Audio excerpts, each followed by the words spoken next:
अनुराग की अभी नई नई शादी हुई थी। अनुराग अपनी शादी से बहुत खुश था। आखिर उसे जैसी बीवी चाहिए थी उसे ऐसी बीवी मिली। पर ये क्या, शादी के बाद अनुराग की बीवी नेहा किचन में काम कर रही होती है तो वो पसीने से बिल्कुल डूबी होती है, पर फिर भी उसने अपने सर पर पल्लू रखा हुआ था। ये देख अनुराग नेहा से बोलता है, अरे नेहा, इतनी गर्मी हो रही है, तुम पसीने में डूबी हुई हो, फिर भी सर पर पल्लू रखा हुआ है, हटा क्यों नहीं देती इसे? नहीं नहीं अनुराग जी, ये मेरा ससुराल है और ससुराल में बहुएं बिना पल्लू की नहीं रहती। मैं मैनेज कर लूंगी।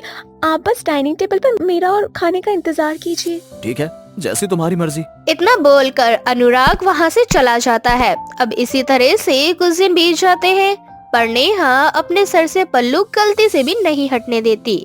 ऐसे ही एक दिन अनुराग नेहा के करीब आने की कोशिश करता है और उसके सर का पल्लू हटाने की भी। अनुराग जी, आप क्या करने जा रहे थे? मेरे माँ बाप ने मुझे ऐसे संस्कार नहीं दिए कि मैं अपने ससुराल में बिना पल्लू के घूमूं। नेहा, तुम कैसी पुराने जमाने की औरतों की तरह बात कर रही हो? जब तुम्हारा पति तुम्हारे साथ है तो तुम्हें सर पर पल्लू रखने की क्या जरूरत है? मेरे होते हुए तुम्हें इस घर में कोई कुछ नहीं कह सकता। मैं हूँ ना तुम्हारे साथ। अनुराग के लाख कोशिशों के बाद भी नेहा अपने सर का पल्लू नहीं हटाती।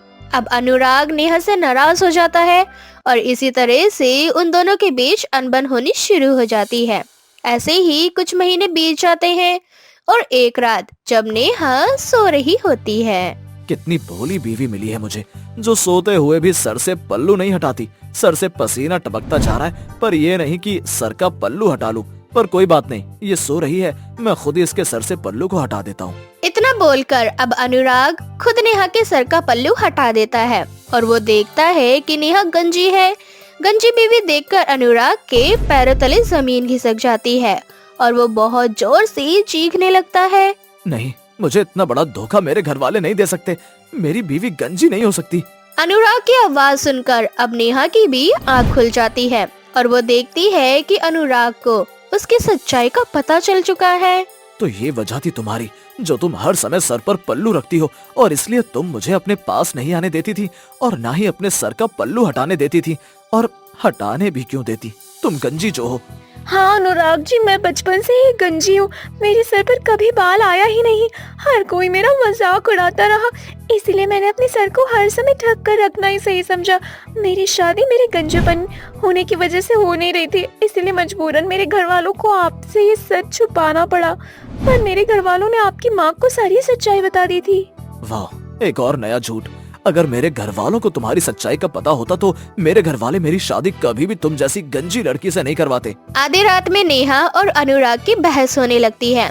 उन दोनों के कमरे से आती आवाज सुनकर अब सुमित्रा की भी आंखें खुल जाती है और जब वो कमरे में आती है तो वो देखती है कि अनुराग को नेहा की सच्चाई का पता चल चुका है।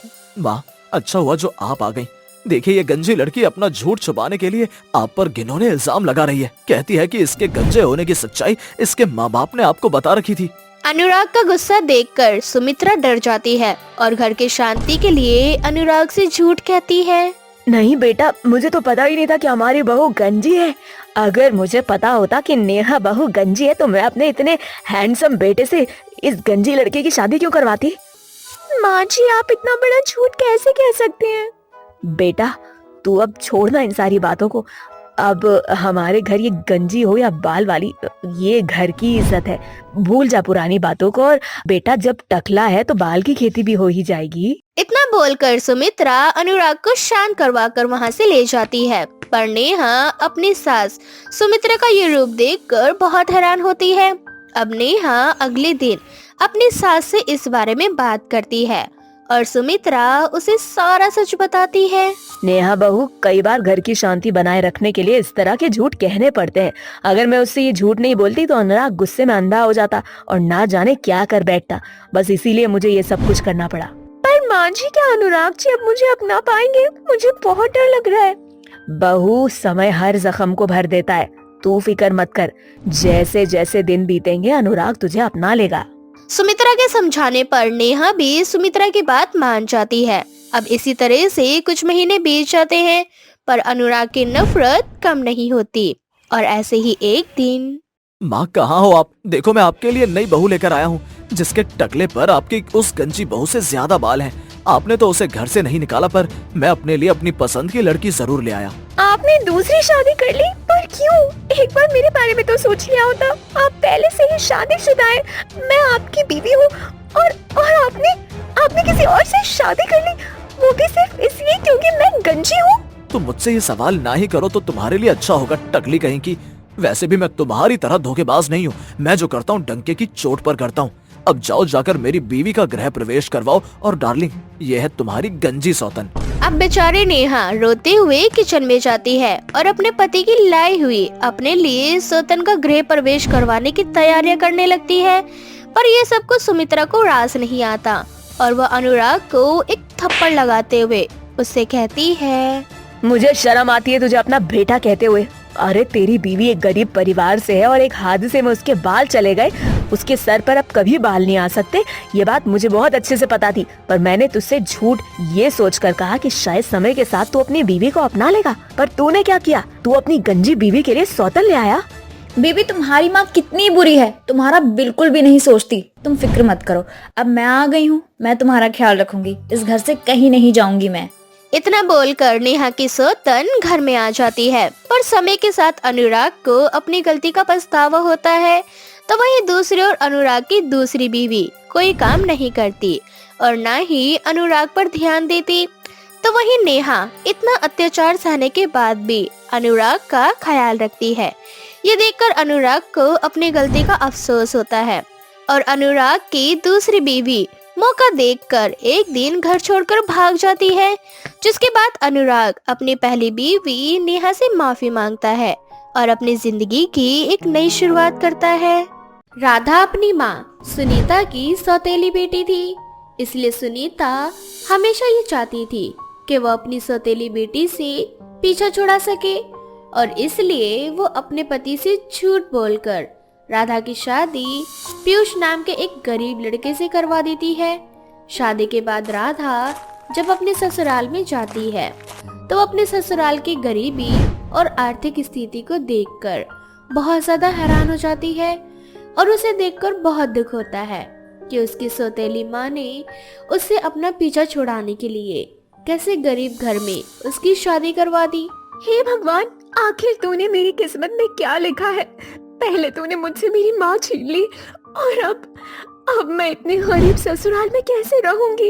यहाँ तो घर के नाम पर एक कमरा है और एक कमरे में ही छोटी सी रसोई है। राधा की शादी बेहद ही गरीब घर में होती है। राधा ने आज से पहले कभी खाना नहीं बनाया होता और आज उसकी पहली रसोई भी होती है। बहू मैं जानती हूँ कि हम तुमसे भी ज्यादा गरीब हैं और तेरे पापा ने तुझे बड़े ही नाजों से पाला है, इसीलिए तुझे खाना बनाना भी नहीं आता और आज मैंने खुद खाना बनाया है। तू एक काम कर, बस खाना अपने हाथों से लगा दे। अब राधा की सास अर्चना उसे अपने साथ ले जाती है। अपनी सास का इतना प्यार देखकर राधा अपनी सारी गरीबी भूल जाती है और फैसला कर लेती है कि वो अपने ससुराल में हंसी खुशी रहेगी। अब समय यूं ही बीतता जाता है और राधा की जिंदगी में भी खुशियों की दस्तक होती है। माँ, मैं माँ बनने वाली हूँ। ये तो बहुत अच्छी बात है बहू, तूने आज मुझे दुनिया की सारी खुशियाँ दे दी। अच्छा बहू, तूने इस बारे में पीयूष से बात की? माँ, पहले पीयूष जी को घर तो आने दो, तभी तो मैं उन्हें इतनी बड़ी खुशखबरी दे पाऊंगी। अरे हाँ बहू, पीयूष भी तो बाहर है ना। लेकिन बहू मुझे तो विश्वास ही नहीं हो रहा कि मैं दादी बनने वाली हूँ और आज तेरे लिए इस गरीब की रसोई में क्या बनाऊं? मेरे पास तो कुछ है भी नहीं बनाने के लिए।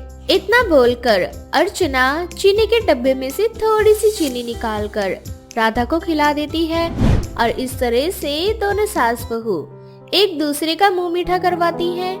समय यूं ही बीतता जाता है और बहुत जल्द राधा एक बेटे को जन्म देती है जिसका नाम वो लोग चिराग रखती हैं। इससे हमारे घर का वंश आगे बढ़ेगा, इसीलिए अब से इसका नाम चिराग होगा। क्यों माँ, अच्छा है ना नाम? हाँ हाँ बहू, बहुत अच्छा नाम है। भले ही राधा का ससुराल गरीब था पर फिर भी राधा अपने ससुराल में बहुत खुश थी और बहुत जल्द राधा अपनी छोटी सी रसोई में अपनी सास के साथ मिलकर खाना बनाना भी सीख जाती है। समय यूं ही बीतता जाता है और देखते ही देखते चिराग 12 साल का हो जाता है और एक दिन स्कूल से आकर चिराग अपनी माँ से कहता है, माँ, मुझे भी मैगी खानी है। मैगी? ये क्या होता है बहू? और ये किस चीज की बात कर रहा है? माँ, मैंने भी अपने सौतेले भाइयों को मैगी खाते हुए देखा है, पर मैंने खुद भी कभी मैगी नहीं खाई और ना ही मुझे मैगी बनानी आती है। भले ही मेरी माँ मुझसे घर का सारा काम कराती थी, पर उन्होंने मुझे कभी रसोई में नहीं जाने दिया। उन्हें लगता था कि मैं रसोई से सारी चीजें खा लूंगी। क्या माँ फिर से दादी से बात करने लगी? मेरे तो इस घर में कोई सुनता ही नहीं है। इस तरह से चिराग नाराज होकर वहाँ से चला जाता है।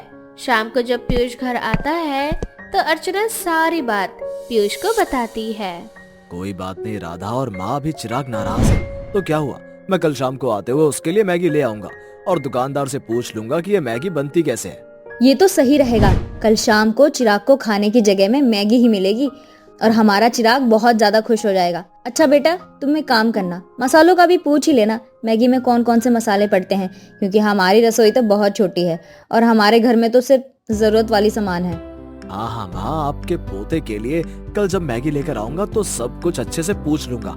अब कोई मुझे खाने को दे दो, सुबह से बहुत भूखा हूँ। अब राधा पीयूष को प्याज रोटी और नमक तेल देती है, जिसे खाकर पीयूष आराम से सो जाता है।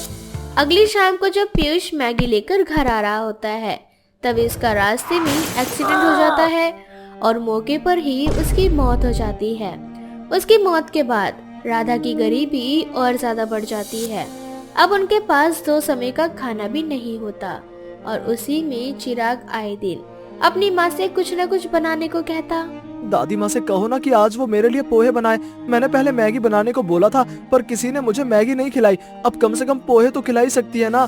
मेरे स्कूल में सारे दोस्त कभी सैंडविच लेकर आते हैं, कभी मैगी तो कभी पोहे, बस मैं ही हमेशा रोटी प्याज लेकर जाता हूँ। हाँ चिराग बेटा, मैं राधा से बोलूंगी कि वो तेरे लिए सैंडविच, पोहा, मैगी, पास्ता सब बनाए और अभी तू जाकर बाहर बच्चों के साथ खेल ले।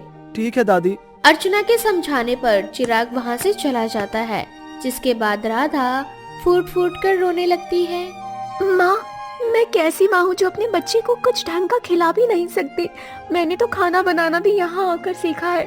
पता नहीं वो क्या क्या मुझे बनाने को कहता है। एक गरीब बहू की रसोई में ये सब कुछ नहीं है जो वो अपने बच्चे को खिला सकेगी। राधा रो ही रही होती है और ये सारी बातें चिराग सुन लेता है, जिसके बाद वो तरह तरह के पकवान मांगना बंद कर देता है और एक दिन अपने दोस्त के साथ घर आता है। क्योंकि चिराग का दोस्त गरीब नहीं था, इसलिए उसके पास फोन भी था और वो चिराग के घर फोन लेकर आता है, जिसके बाद चिराग अपने दोस्त के साथ मिलकर अपनी माँ से कहता है, माँ देखो, रोहित की माँ फोन से देखकर कभी पोहे तो कभी पास्ता बनाती है। इस तरह से चिराग अपनी माँ को YouTube चलाना सिखाता है और इस तरह से अब रोहित रोज फोन लेकर चिराग के घर आता और राधा YouTube से तरह तरह के पकवान बनाना सीखती और चिराग को खिलाती है। पर समय के साथ राधा की आर्थिक स्थिति बद से बदतर होने लगती है। माँ, मैंने जितने भी पैसे बचाए थे वो सब खत्म हो चुके। अब मुझे समझ नहीं आ रहा है कि घर कैसे चलेगा। बहू, ये मेरी शादी के कुछ गहने हैं, सोचा था तुझे दूंगी, लेकिन इन्हें बेचकर अब हमें खुद का व्यापार शुरू करना पड़ेगा। बहू तो YouTube देखकर ना काफी अच्छा खाना बनाना सीख गई है। क्यों ना बहू अब हम खुद का एक छोटा सा ठेला खोलें। राधा को अपनी सास का आइडिया बहुत पसंद आता है और दोनों सास बहू अपने गहने बेचकर एक छोटा सा ठेला लेते हैं, जिसका नाम राधा गरीब की रसोई रखती है। राधा की इस गरीब की रसोई के ठेले में पास्ता, मैगी, बर्गर, सैंडविच और भी कई तरह के पकवान होते हैं। जब राधा अपनी छोटी सी गरीब रसोई का ठेला बाजार में लगाती है तो उसकी काफी अच्छी कमाई होती है। माँ, आज मैंने अपने ठेले पर जितने भी पकवान रखे थे वो सारे के सारे बिक गए। मुझे तो यकीन ही नहीं हो रहा कि ये मेरी खुद की कमाई है। माँ, मैं हमेशा दूसरों पर ही निर्भर रही, पर आज मैं अपने बच्चे की वजह से अपने पैरों पर खड़ी हो पाई हूँ। तू सही बोल रही है बहू, हमारा चिराग हमारे लिए बहुत लकी है। अब हमें पीछा नहीं हटना चाहिए। अब हमें हमारी गरीब की रसोई को खूब आगे बढ़ाना है। हाँ माँ, आप सही कह रही हैं और मैंने अपनी इस छोटी सी रसोई को बड़ा करने की एक तरकीब भी सोच ली है। अब जो भी मैं पैसे कमाऊंगी उनसे एक सस्ता सा फोन खरीद लूंगी और उस फोन की मदद से मैं और भी तरह के पकवान बनाना सीखूंगी और उन सारी रेसिपीज को अपनी गरीब की रसोई में ऐड कर दूंगी। ये तो बहुत अच्छा आइडिया है। अगर ऐसा हो गया तो हम बहुत जल्द ही अपना खुद का ढाबा खोल सकते हैं और उस ढाबे में सारे पकवान इतने कम दाम में रखेंगे कि हम जैसे गरीब लोग भी खा सकें। हाँ माँ, अब बस हमारा व्यापार अच्छे से चल पड़े। अब इस तरह से देखते ही देखते राधा की रसोई फेमस हो जाती है और बहुत जल्द राधा अपना खुद का एक छोटा सा ढाबा खोलती है और उसका नाम भी वो गरीब की रसोई रखती है।